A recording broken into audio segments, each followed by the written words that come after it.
Fid-dar fejn għexet il-Prinċipessa Elisabetta u żewġha l-Prinċep Filippu fi Gwardamanġa, il-Ministru għall-Wirt Nazzjonali l-Arti u Gvern Lokali Owen Bonnici għalli Heritage Malta se toħroġ l-ewwel tenders għax xogħlijiet f'din id-dar.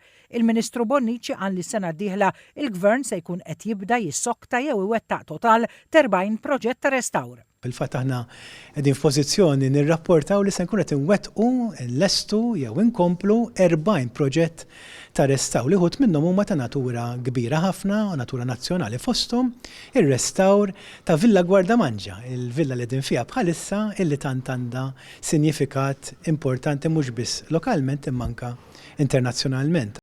Saħħa illi meta dan il-proġett ikun lest, il-villa se tkun tista' titgawda mill-poplu Malti u t-turisti li jżuruha.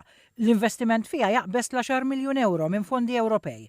Għal ukoll li waqt iżjara riċenti tal-koppja Edinburgh, il-Prinċep Edward u Martu Sophie ġie infurmat li anke r-rekallu nnifsu qiegħed f'taħdidiet mal-familja rjali biex wieħed jara kif il-valur ta' din id-dar ikompli jiġi massimizzat.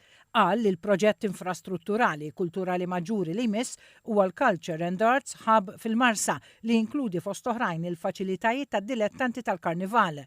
Il-Ministru Bonnici tkellem fuq żewġ proġetti oħra ta' importanza li se jsiru bis-saħħa ta' finanzjament li ngħata fil-baġit li għadda. L-ewwel wieħed huwa dak li se jara l-ħolqien ta' Sculpture Garden fuq in-naħa ta' wara tal-galleriji fih dan il-kumpless tal-Majkas u dan b'investiment addizzjonali ta' 600,000 euro.